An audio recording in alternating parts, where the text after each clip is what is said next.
Now this, while I made the mistake last time, this is for sure the last one in this book.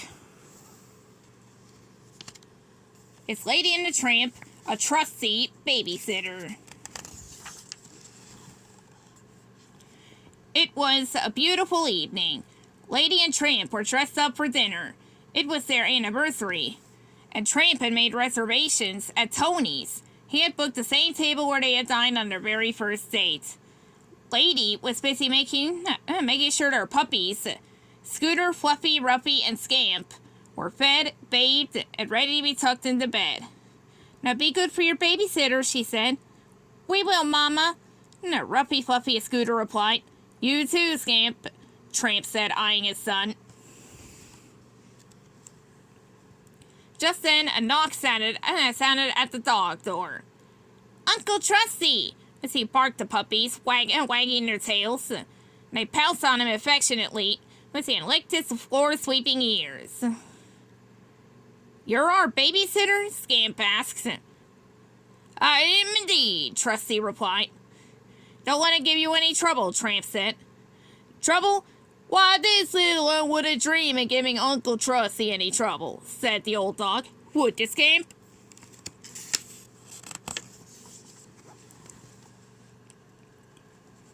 Lady and Tramp kissed their puppies goodnight and headed toward the dog door. "Don't let the puppies stay up too late," Lady told her old friend. "One bedtime story and then straight to bed." "Oh, don't you worry, Miss Lady," Trusty said. "If my grandpappy taught me anything, it's how to put a dog to bed. I'll have it snoring away like an old sawmill in no time." Trusty followed the puppies to the parlor and settled on a cozy cushion right next to their bed. "Now then, where was I?" he said. "You were going to tell us a bedtime story," Scooter said. "Oh, yes," Trusty chuckled. "A bedtime story. Fine idea. Don't mind if I do. Let's see now. How does it begin?" "Once upon a time?" Fluffy suggested. "No," Uncle Trusty shook his head. "Oh, wait. Maybe yes. That sounds familiar. Once upon a time," he restarted. Where was I again?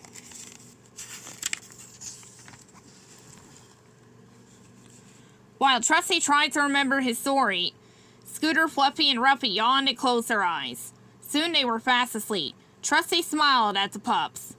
"Well, now, that wasn't so hard," he said. "I don't know why Lady went on. I do declare, there's something to putting puppies to bed. Sweet dreams, little young'uns." Trusty leaned over the puppy's basket to give each one a gentle peck. "Wait one doggone minute," he said as he came to the door to find a furry forehead. "Weren't there 4 of you before?" "Scamp was gone." "Which way did he go?" Trusty asked, turning around. He turned 2 more times, but Scamp still wasn't there. Trusty put his nose to the floor and searched for Scamp's trail. Unfortunately, Trusty's sense of smell had been gone for years, but that had never stopped it before, and it wasn't going to now. Trusty sniffed and sniffed, following his nose straight into the piano. "Oh, excuse me, ma'am," he said.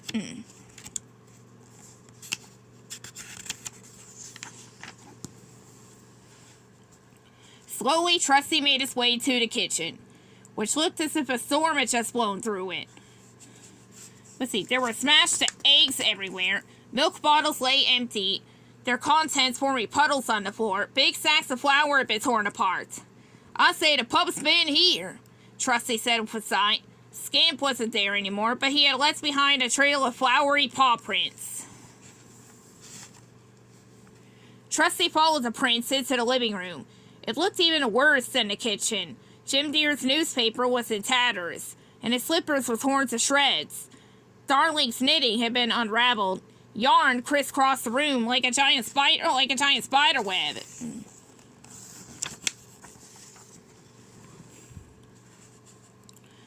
"Which way did he go?"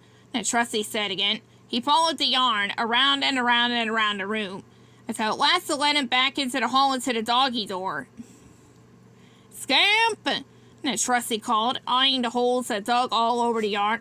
Scamp, you come on back in here, you hear me? Listen, Uncle Trusty now.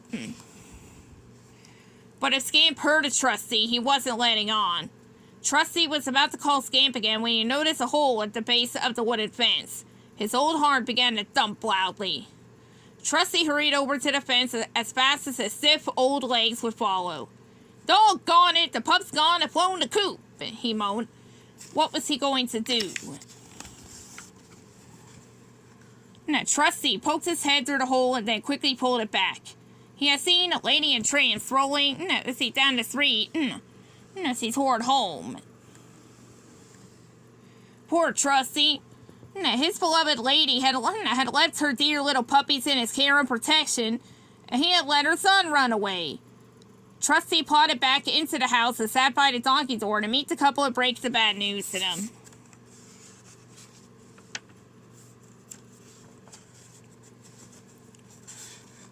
Trusty, the tramp said, beaming, as he and Lady stepped through the door. How did it go? Before Trusty could answer, Lady pranced up and kissed his cheek. Dear Trusty, we really can't thank you enough. Let us go peek in on the puppies, shall we? Then you can tell us how everything went. Trusty hung his head and followed Lady into the parlor, dreading the story he had to tell. How was he going to explain that he had lost Scamp? Suddenly, Lady turned around. Let's see, Trusty, she said. However did you do this? Do what? He said, confused.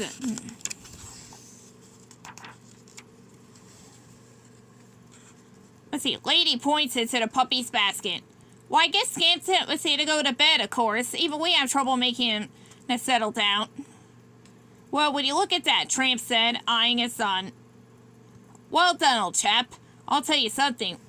We'll definitely be asking you to babysit again. And there's Scamp there once again.